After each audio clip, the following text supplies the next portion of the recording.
Nuestro buen Dios, te damos gracias en esta tarde. Ciertamente, Señor, tú eres el que capacitas al hombre por tu Santo Espíritu. Tú eres el que le das conocimiento, Señor, tú eres el que le das sabiduría, inteligencia, para que, Señor, todo lo que realiza en esta tu creación sea conforme a tu voluntad.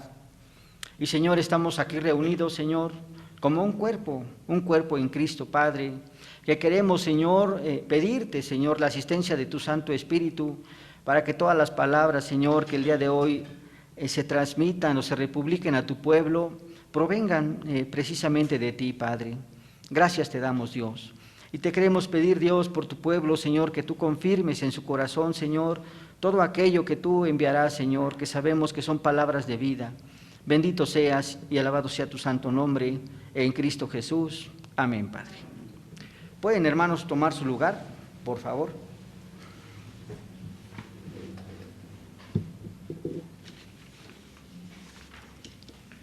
Bien.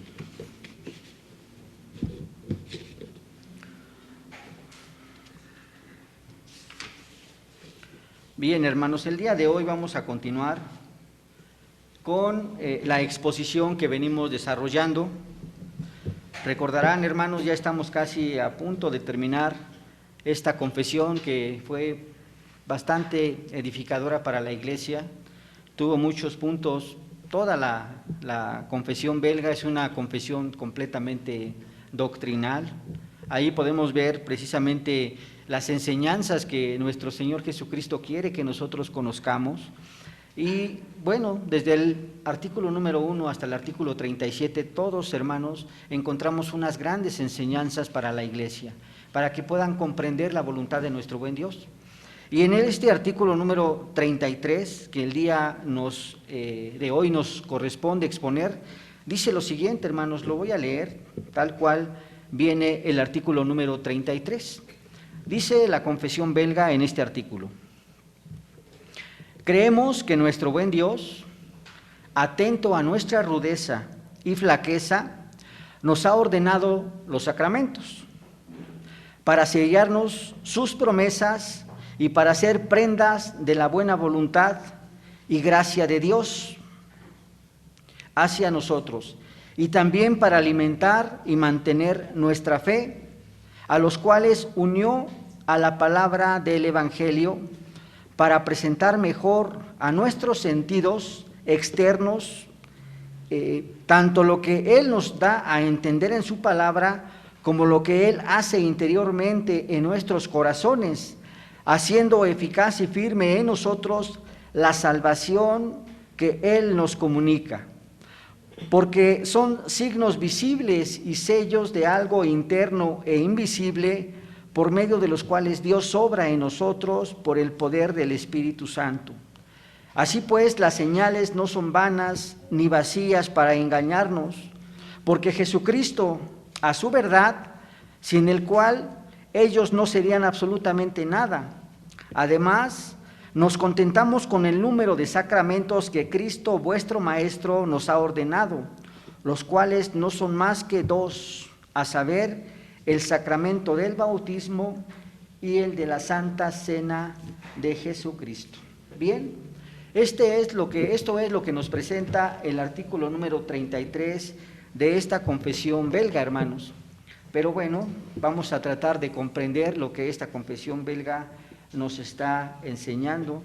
Y en realidad, hermanos, aunque nosotros conocemos que son muchas las enseñanzas que podríamos sacar de esta confesión, saqué 5 enseñanzas básicas que nosotros podemos encontrar. Primero, que Dios, observando nuestra condición, observando nuestra rebeldía, observando que nosotros somos débiles, que nosotros somos olvidadizos y que nosotros tenemos la necesidad de que siempre nos estén guiando y que siempre nos estén arriando, hermanos, dice este catecismo que nos dio los sacramentos para sellar sus promesas y para alimentarnos y mantener viva nuestra fe, que es por el conocimiento de nuestro Señor Jesucristo. Segundo, interiormente en nuestros corazones, hermanos, confirma, cuando nosotros presentamos estos sacramentos, confirma la salvación que solo es en Cristo Jesús. Tercero, Dios obra en nosotros por medio de su Santo Espíritu. Cuarto, estas señales no son vanas, ni tampoco son vacías, pues deben de ser realizadas en el nombre de nuestro Señor Jesucristo. Y 5, nosotros debemos de comprender que los únicos sacramentos que nosotros encontramos sustento en la Escritura son la cena de nuestro Señor Jesucristo y el bautizo. Bien, nosotros anteriormente ya hemos hablado acerca de estos dos sacramentos. Cuando nosotros hablamos acerca de las marcas de la verdadera iglesia, nosotros sabemos que las marcas de la verdadera iglesia es primeramente la palabra de Dios. Segundo, que nosotros podamos compartir de una forma correcta, como nuestro Señor Jesucristo lo hizo, estos sacramentos. Y esos sacramentos son dos, precisamente es la cena del Señor y el bautizo. Pero para poder comprender el correcto de estos sacramentos, vamos a desarrollar 3 puntos que son básicos que nosotros debemos de conocer cuando nosotros estamos participando o cuando nosotros estamos compartiendo estos sacramentos. Y estos 3 puntos que nosotros debemos de conocer, hermanos, son los siguientes. Primero, debemos de comprender qué es un sacramento, porque muchas veces nosotros estamos participando de los sacramentos, pero ni siquiera sabemos qué significan. Entonces debemos conocer como primer punto qué es un sacramento. Segundo, en el sacramento Dios confirma y sella sus promesas. Debemos de comprender, hermanos, que esos sacramentos no son vacíos. No debemos hacerlos de una forma rutinaria. Lo hacemos cada mes o cada 2 meses y pues se nos hace monótono hacerlo, ¿no? Debemos de ver ciertamente que en estos sacramentos Dios confirma y sella sus promesas. Tercero, nosotros debemos de ver que en estos sacramentos el Espíritu alimenta espiritualmente la fe por los sacramentos.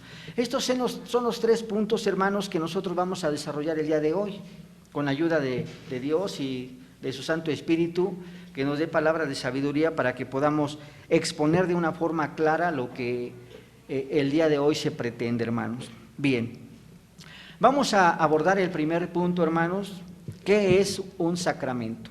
Bien, todos sabemos, hermanos, que cuando ya escuchamos las predicaciones acerca de la verdadera iglesia, sabemos que los sacramentos son signos visibles que debe de presentar la iglesia. Y eso te hace diferente de una iglesia verdadera de una iglesia falsa. Ya lo vimos anteriormente cuando estábamos anunciando las marcas de la verdadera iglesia. Pero podemos ver, hermanos, lo que dice Calvino en el libro número 5, capítulo 15, inciso 1, número 1, da una definición de sacramento muy especial. Y vean lo que dice Calvino. Calvino dice que un sacramento es una señal externa con la que el Señor sella en nuestra conciencia las promesas de su buena voluntad. Entonces es un signo que tiene efecto en nuestras vidas, porque por medio del Espíritu Santo es sellado en nuestro corazón las promesas que Dios hizo de antemano. Sigue diciendo Calvino, sella en nuestra conciencia las promesas de su buena voluntad para con nosotros, a fin de sostener la flaqueza de vuestra fe y de que atestigüe por nuestra parte delante de Él, de los ángeles y de los hombres, la piedad y reverencia que le profesamos. Podemos ver ciertamente lo que está diciendo Calvino, nuestro hermano Calvino, está diciendo precisamente que los sacramentos es una señal externa. Nosotros nos damos cuenta cuando estamos participando aquí de la cena del Señor y del bautizo, cómo son señales que nosotros podemos ver y que son expuestas al pueblo, pero no deben de ser unas señales vacías, sino que tienen un propósito y un significado, que cuando nosotros estamos participando de esos sacramentos, ya sea la cena del Señor o del bautizo, dice Calvino que nosotros en nuestra conciencia, en nuestro corazón, estamos siendo sellados por el Espíritu Santo las promesas que anteriormente ya se nos habían hecho. Bien, eso es lo que dice Calvino, que son signos visibles y que las promesas que Dios hizo son selladas en nuestro corazón por medio de su Santo Espíritu. Eso sería un sacramento. Bien, vamos a ver lo que significa etimológicamente. Etimológicamente, la palabra sacramento proviene del latín sacramentum. Eso lo conocemos y muchas veces ya se ha explicado. Y la palabra sacramentum se divide en dos. La primera palabra sacro, que todos conocemos, que significa santo, y la otra palabra que es mentum, que significa medio. De tal manera que etimológicamente la palabra sacramento significa la manera sagrada de recordar las promesas de Dios. Es la forma en que nosotros estamos recordando cada una de las promesas que Dios nos hizo con anterioridad. Pero vamos a ver ciertamente que no son precisamente las únicas definiciones que entendemos. Podemos también comprender que existe un sinónimo para la palabra sacramento. Ese sinónimo, hermanos, lo podemos encontrar en la misma Escritura. Y ese sinónimo significa misterio. Misterio es un sinónimo de sacramento. Lo podemos encontrar en la Escritura, en varios pasajes. El libro de Efesios, capítulo 1, versículo 9, dice la palabra, a fin de dar a conocer el misterio. Pero si nos vamos al original griego, koiné, dice sacramentum, a fin de conocer el sacramentum de su voluntad. Sigue diciendo en Efesios capítulo 3, versículo 3, que por revelación me fue declarado el misterio. En el original griego dice sacramentum, como antes lo he escrito brevemente, etcétera. Y hay muchísimos pasajes en el Nuevo Testamento que usan como sinónimo la palabra sacramentum al sinónimo misterio.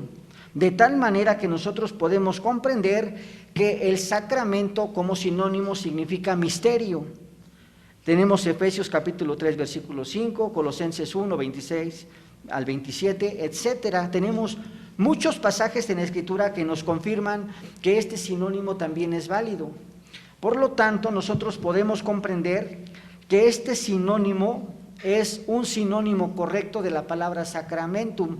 Entonces podemos ver, hermanos, que este misterio que Dios nos ha dado es conforme a su voluntad. El misterio que ha sido revelado a los hombres, hermanos, y que anteriormente nosotros no lo conocíamos. ¿A qué se refiere anteriormente? Antes de que nosotros nos encontráramos muertos en nuestros delitos y pecados. Lo vamos a ver un poquito más adelante, hermanos. Bien. Vamos a seguir hablando, hermanos, acerca de lo que significa sacramentum. Vamos a ver lo que dice también Calvino. Dice Calvino, hermanos, que no existe un sacramento si no procede de una promesa. O sea, los sacramentos no son válidos si no hay una promesa de parte de Dios. Si nosotros no creemos en esas promesas que Dios nos ha hecho, en vano son los sacramentos que nosotros estamos realizando.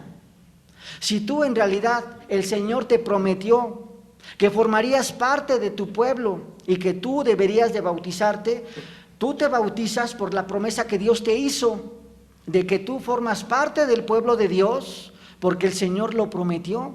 Entonces tú te bautizas, no porque el pueblo me vea, ni porque forme parte de un número de la iglesia, sino porque el Señor me prometió de anterioridad que si yo creía en las promesas de nuestro Señor Jesucristo, entonces me tengo que bautizar para formar parte del cuerpo de nuestro Señor Jesucristo.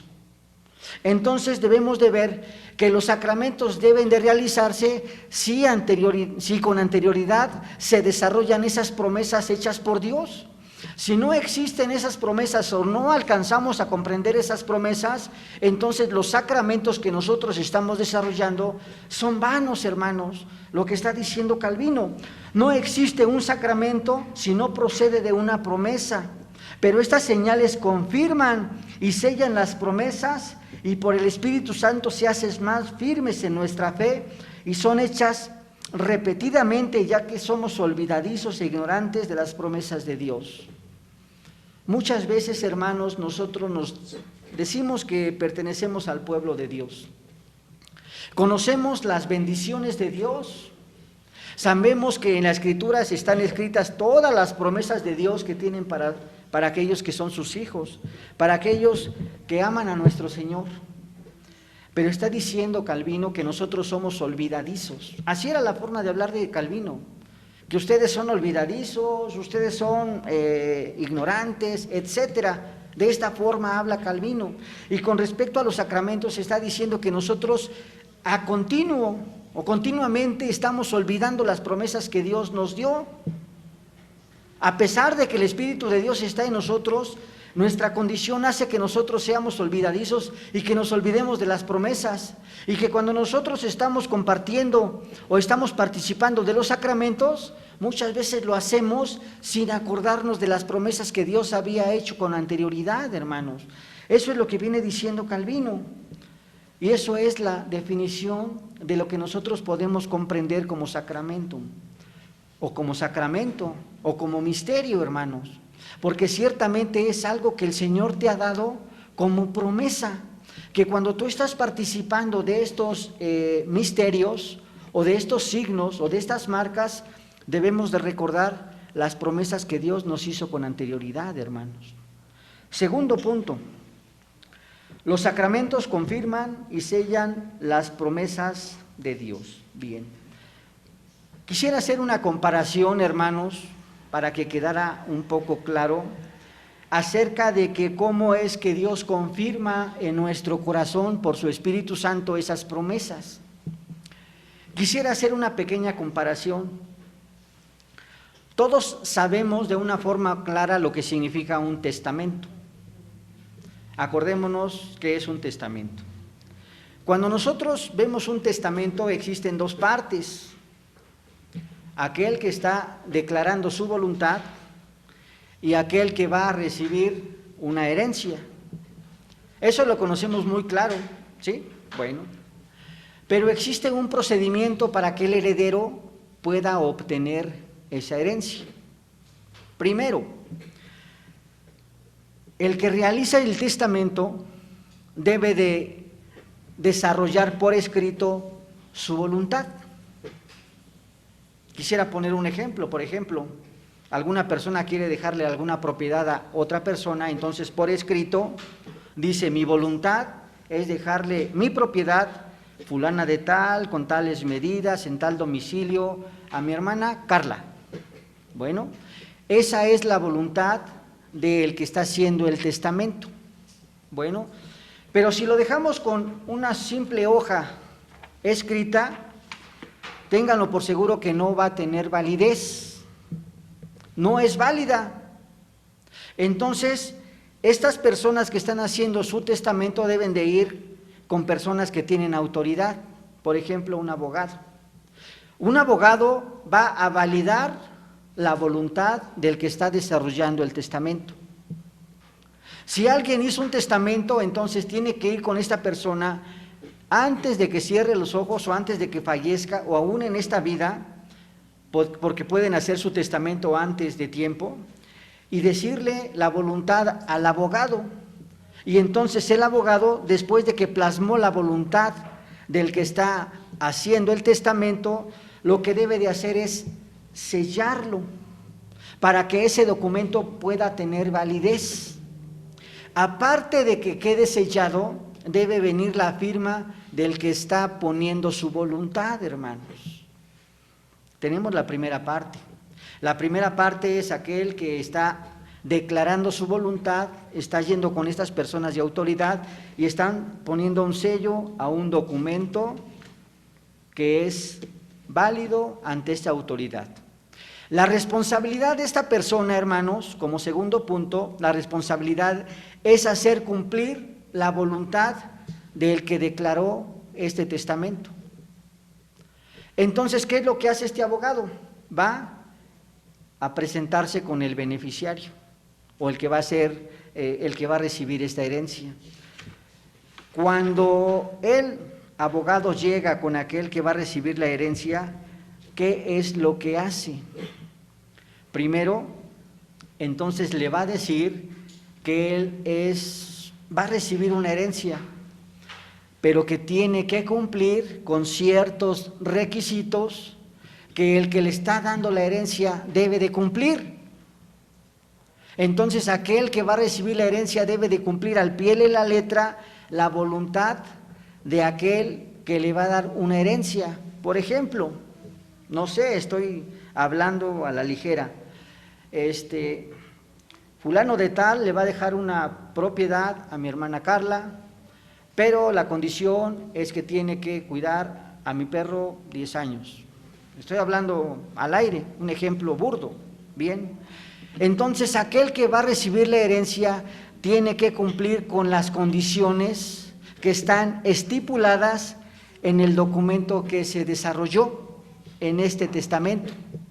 Y debe de cumplir al pie de la letra, porque si no cumple al pie de la letra las cláusulas y las condiciones, entonces no va a tener ese testamento valor, y entonces no le van a poder dar la herencia a estas personas. Bien.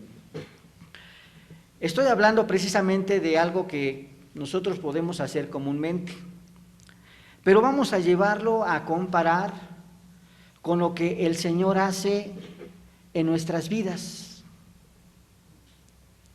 Lo que el Señor desde anterioridad ha plasmado. ¿A dónde ha plasmado? Primeramente, en su palabra. El Señor en su palabra ha declarado su voluntad. La voluntad está declarada en las Escrituras. Todo lo que nosotros querramos saber del Dios Santísimo, lo encontramos en las Escrituras. Esa es la voluntad de Dios. Eso es lo que Él está poniendo como, podríamos decir, su testamento o su voluntad. Pero esta palabra no es para todos, sino esta palabra es muy específicamente para sus hijos, aquellos que van a recibir una herencia. Así como el testamento no era para todas las personas, era específicamente para un heredero, aquel que iba a recibir ese privilegio de recibir esa propiedad o ese auto o lo que le vaya a dar aquel que estaba haciendo el testamento.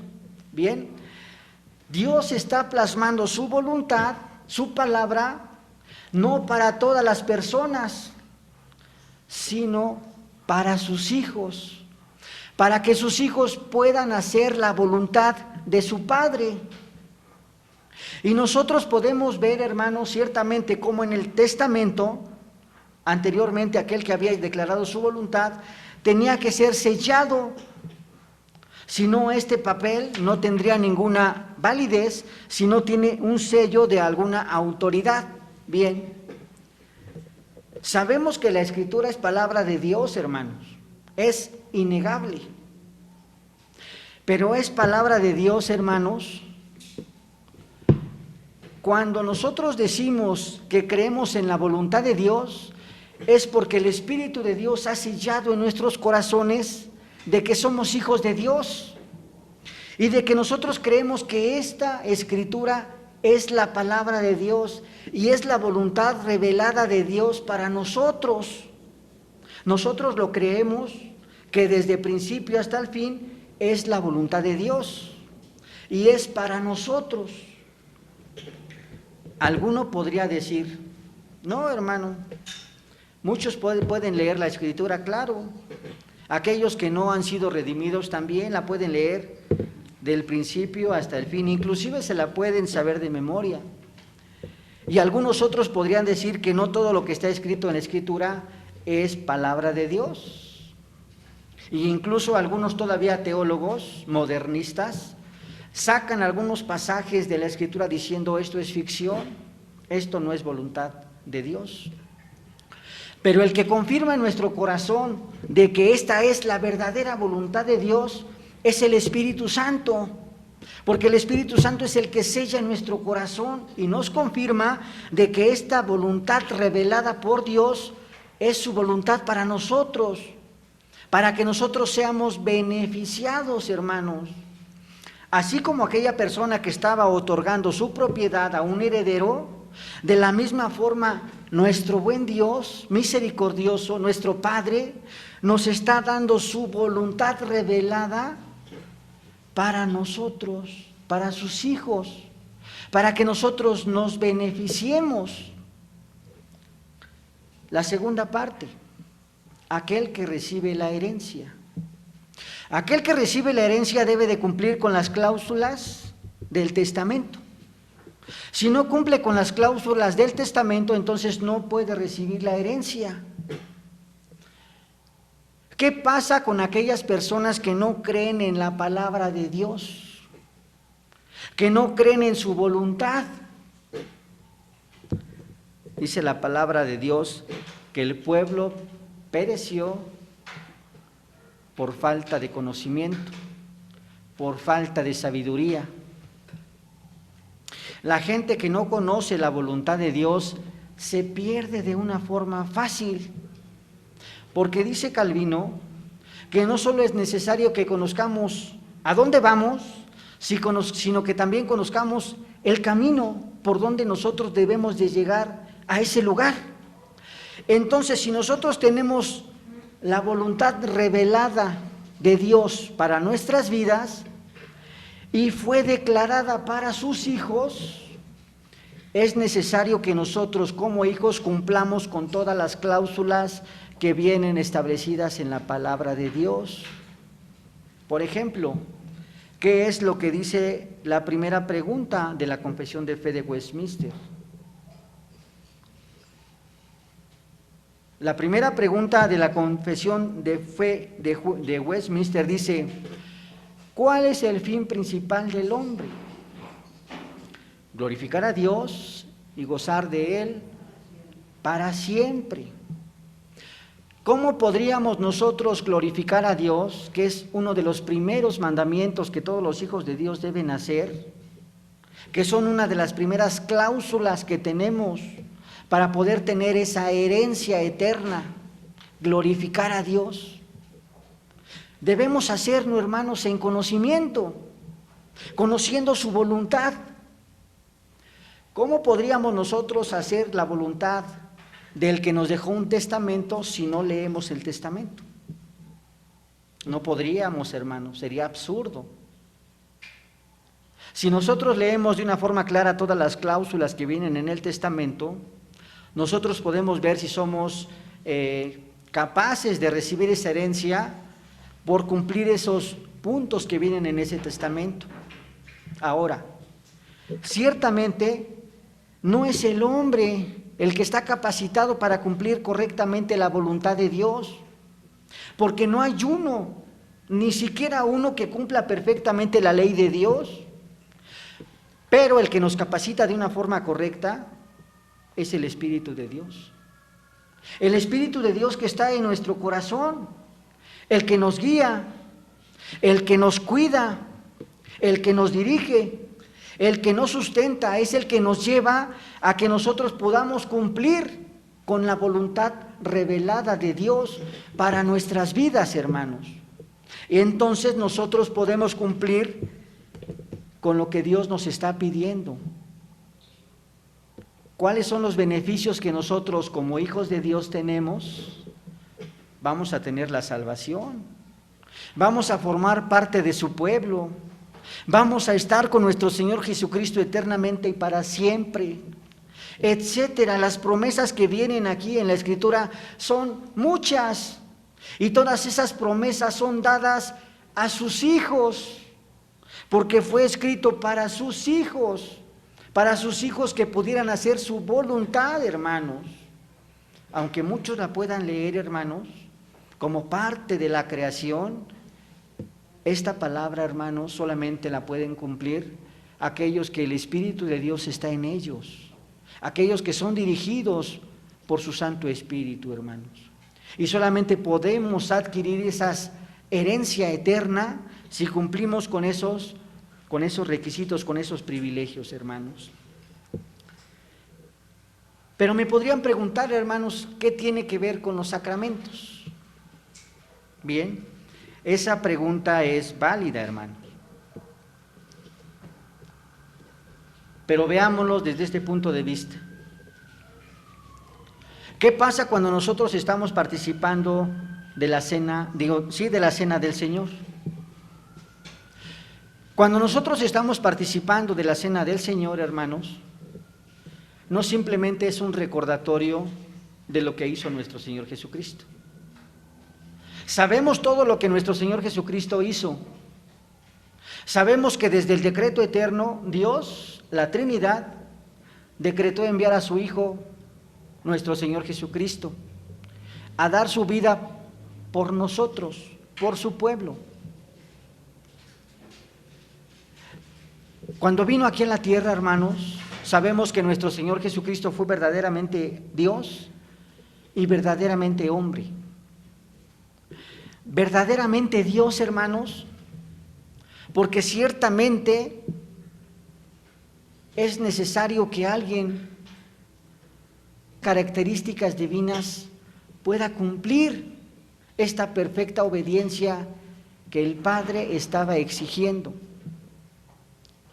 Y perfectamente hombre, hermanos, porque era necesario que un hombre de la raza humana debería de cumplir lo que el primer Adán no cumplió.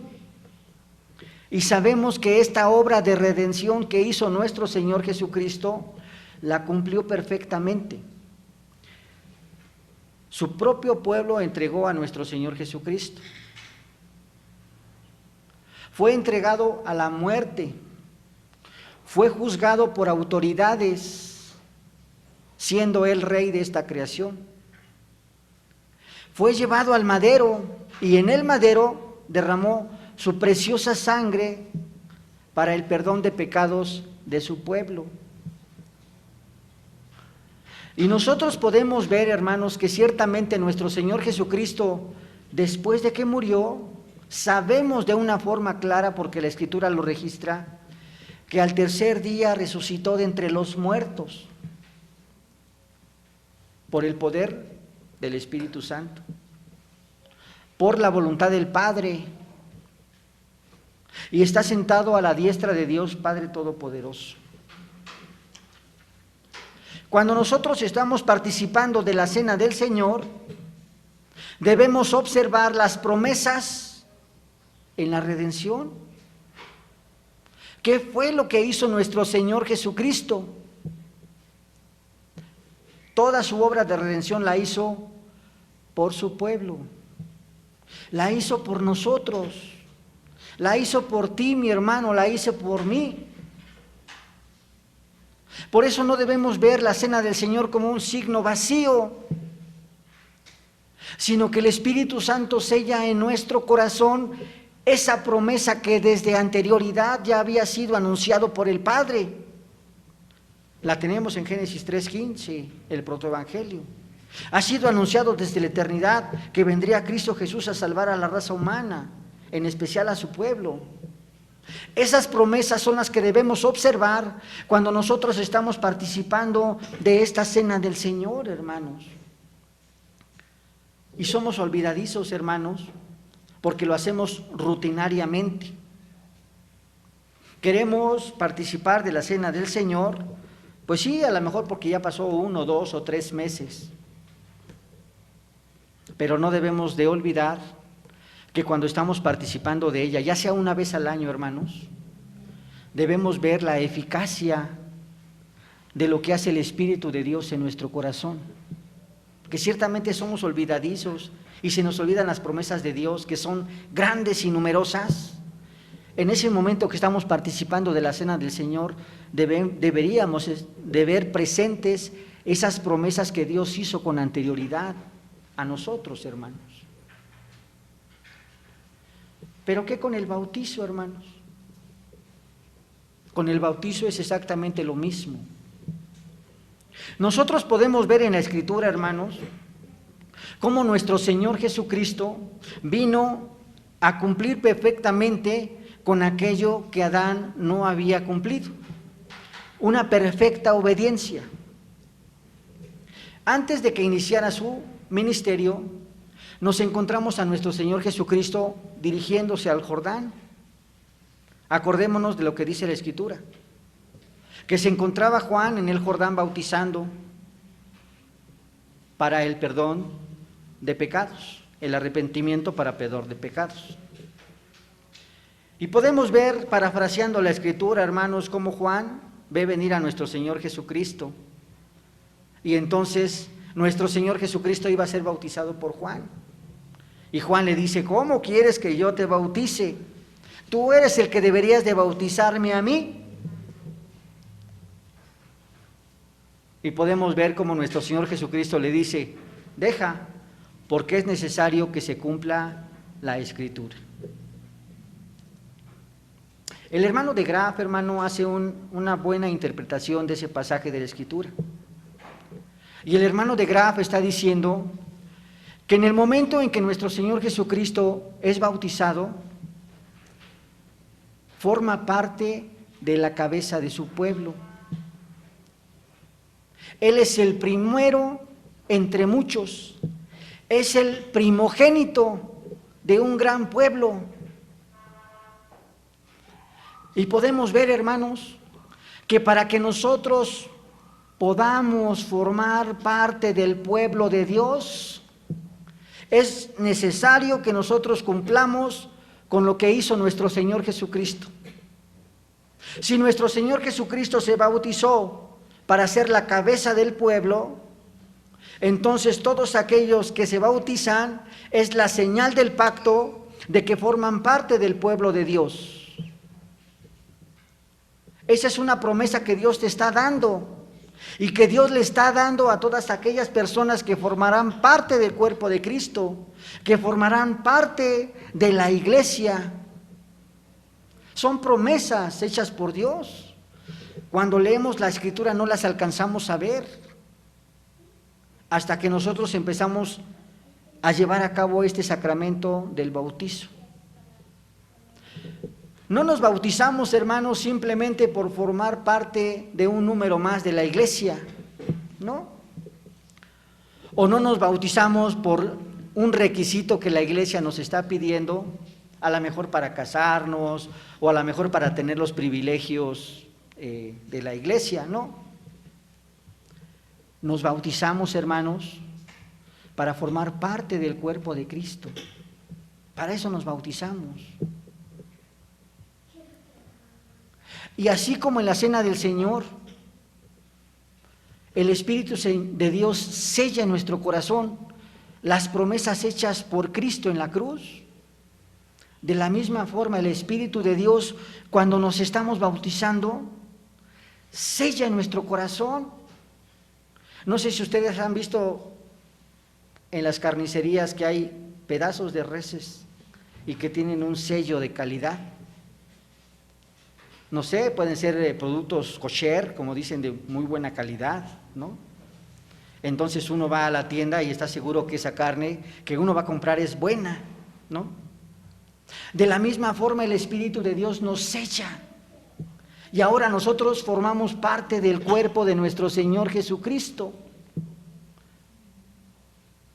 Esa es la promesa que nos ha sido dada desde que nuestro Señor Jesucristo se bautizó.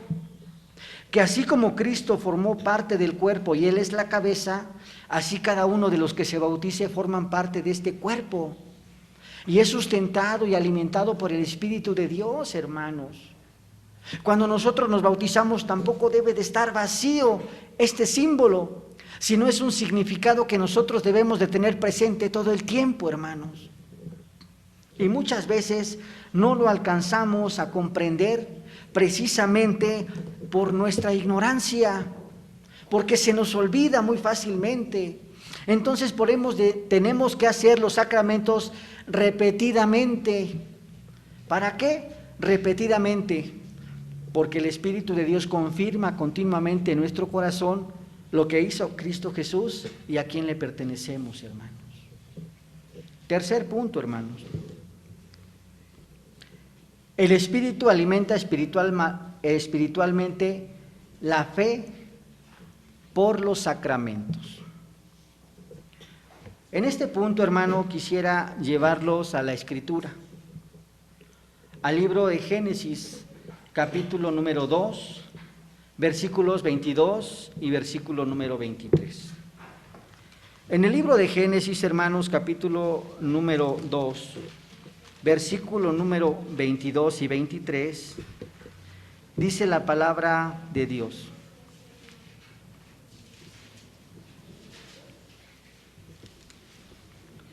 Perdón, hermanos, ese versículo no es, es 3, versículos 22 y 23. Capítulo 3, versículo 22 y 23. Sigan con su vista, hermanos, dice la palabra de Dios. Y dijo Jehová Dios: he aquí el hombre es ahora como uno de nosotros, sabiendo el bien y el mal. Ahora pues, que no alargue su mano y tome también del árbol de la vida y coma y viva para siempre. Y lo sacó Jehová del huerto del Edén para que labrase la tierra de que fue tomado. Bien, esta parte de la Escritura muchas veces la ignoramos, hermanos, porque ciertamente ponemos la atención en la caída, en el protoevangelio, y hacemos a un lado un poquito esta parte de la Escritura, aunque eso pues no debe de ser así, debemos de considerar toda la Escritura. Pero vamos a ver qué es lo que está sucediendo en esta parte de la Escritura, hermanos. Nosotros sabemos, hermanos, que a causa de la desobediencia del hombre, el hombre pecó. Y vimos que su vida completa fue arruinada. ¿Sí?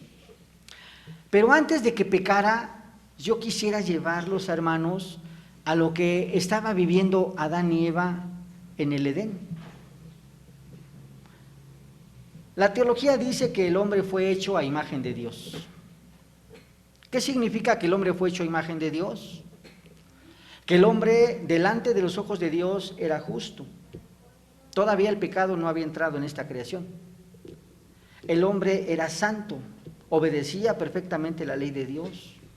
El hombre tenía conocimiento de la voluntad de Dios. Y también el hombre, dice Calvino, que fue capacitado con todas esas virtudes, con todos esos dones que el hombre tiene, para poder glorificar a Dios en este lugar tan bello, en el Edén. Ahí cumplía perfectamente lo que dice la pregunta número 1 del catecismo de la Confesión de Fe de Westminster. El fin principal de Adán y de Eva era glorificar a Dios y gozar de Él para siempre. Podemos ver que no se vale decir si el hombre hubiera permanecido en esa rectitud, porque el hombre cayó. Pero en el momento en que estuvieron en el Edén, obedecieron a Dios perfectamente, glorificaron el nombre de Dios, y entonces gozaron en este momento, en este tiempo, eternamente a Dios. Lo gozaron, disfrutaron de Él, de todas sus bendiciones, todas sus promesas dadas por Dios. Esas promesas fueron dadas a esos hombres porque estaban en obediencia, obedecían perfectamente la palabra de Dios, obedecían su voluntad, entonces en su diario vivir glorificaban a Dios, hermanos. Estaban en una tierra, hermanos, de abundancia, una tierra donde no les faltaba absolutamente nada. La única condición era de que ellos no comieran del árbol que se encontraba en medio del huerto. De todo lo demás, ellos podían comer, no les faltaba nada. Y no era tanto el comer de ese árbol, sino el mandato que Dios les dio sobre la obediencia. No comas ni aún lo toques, le dijo Dios. Podemos ver que el hombre fue rebelde, desobedeció. Hombre, me refiero hombre y mujer. Desobedeció la ley de Dios. Y vimos todas las consecuencias que trae la desobediencia.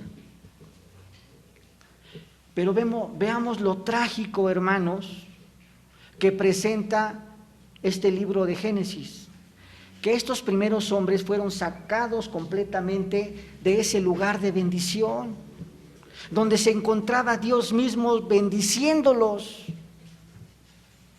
Y Dios les dijo: ahora el hombre es como uno de nosotros, sabiendo el bien y el mal. Y dice la palabra: no vaya a ser que tomen del fruto de la vida y vivan para siempre. Sabemos de una forma ahora clara, hermanos, que ellos por su propia voluntad no iban a tomar ese fruto para poder restaurar su condición delante de Dios, porque ellos ya se encontraban en una condición caída, en una condición perdida. El único que pudo haber cambiado el corazón de estos dos primeros hombres es el Espíritu Santo. Es el único que pudo haber cambiado esa condición, hermanos. Pero el Señor lo que hizo fue apartarlos de ese lugar de bendición, y dice la Escritura que ahora ellos deberían de trabajar para su propio sustento, lo que dice el versículo número 23, dice el versículo número 23, y los sacó Jehová del huerto del Edén para que labrase la tierra de que fue tomado. Entonces podemos comprender, hermanos, que si están obedeciendo la ley de Dios, van a tener bendición de parte de Dios, hermanos. ¿Y a qué me refiero con bendición? Una comunión íntima con el Señor. A eso me estoy refiriendo con bendición, no con bendiciones temporales que nosotros estamos acostumbrados a comprender, sino una completa comunión con Dios. Si tú pecas o desobedeces la ley de Dios, eres desechado y no tienes esa comunión con Dios. Pero me podrían decir, hermano, ¿qué tiene que ver con los sacramentos? Bueno, ¿qué pasa cuando las personas forman parte del cuerpo de Cristo, de su iglesia, y transgreden la ley de Dios? En el momento en que estas personas que forman parte de la iglesia transgreden la ley de Dios, hermanos, es necesario, dice Calvino, que se disciplinen. Y una de las disciplinas que se les aplica a los que forman parte de la iglesia es que no participen de los sacramentos, hermanos. Imagínense, no participar de las promesas de Dios, no participar de las bendiciones de Dios. Es como si nosotros nos encontráramos en la condición de Adán y de Eva, que fuéramos sacados de este lugar de bendición.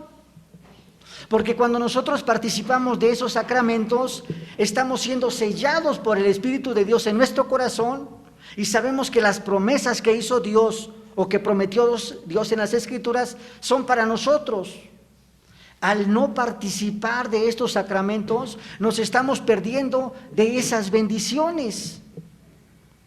Por eso es muy importante que aquellas personas que forman parte del cuerpo de Cristo y que se encuentran en una condición de pecado, puede llamarse adulterio, fornicación, robo, etcétera, etcétera, que sea detectado por la iglesia. Entonces la iglesia tiene la obligación o la responsabilidad de disciplinarlos. Al disciplinarlos se van a perder de estas bendiciones, hermanos.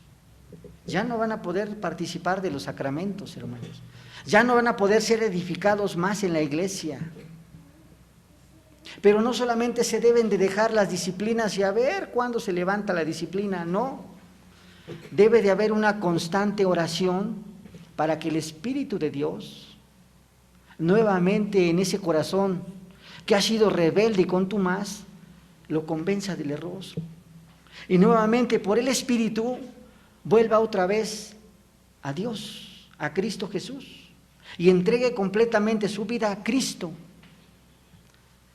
Reconozca que pecó, reconozca que hizo mal, y nuevamente entre en la comunión del pacto, a tener nuevamente bendiciones, hermanos. Y así, por eso nosotros todos cuando participamos de estos sacramentos, trae a nuestra vida bendición, nos fortalece, porque el Espíritu de Dios es el que a nosotros nos sella en nuestro corazón, la forma correcta en la cual nosotros debemos de participar de estos sacramentos, hermano. En conclusión, nosotros no debemos de ver estos símbolos que son distintivas de la iglesia como algo superficial, sino que en estos signos que nosotros estamos viendo presentes en la iglesia y que nunca deben de faltar, estamos viendo las promesas de Dios que con anterioridad habían sido anunciadas para su pueblo, para que tengamos bendición, para que tengamos esa herencia incorruptible. Y me estoy refiriendo a esta herencia incorruptible, estar en la presencia del Dios Santísimo, hermano. Esas son las promesas hechas para nosotros. Por eso no debemos de menospreciar esas dos distintivas de la iglesia, que hacen la diferencia entre una verdadera iglesia y una iglesia falsa, hermanos. Si lo estamos haciendo de una forma correcta, gloria a Dios, hermanos. Si no lo estamos haciendo de una forma correcta, Peter de Jong, hermano, está diciendo que la iglesia debe de reformarse. ¿Y a qué se debe con reformarse? Si algo en la iglesia no está correcto, pues se debe de hacer de una forma correcta, basado en la palabra de Dios. No en lo que nosotros creamos que es correcto, sino lo que la Escritura nos está enseñando, lo correcto para poder desarrollarlo dentro de la iglesia. Parece que no hay errores a la hora de participar de la cena y del bautizo. No, sí hay a veces errores. Primeramente porque a veces son impartidos por hermanos que no han sido ordenados debidamente. Y muchas veces participan hermanos que aún todavía no pueden participar, que son indignos.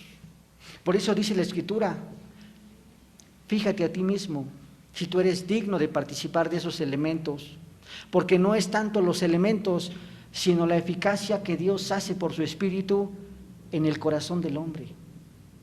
Eso es lo que nosotros debemos de ver, la importancia que estos sacramentos hacen en nuestro corazón, de que nosotros creemos en esas promesas hechas por Dios desde la antigüedad, hermanos, en el bautizo, en Génesis 3:15, en el decreto eterno.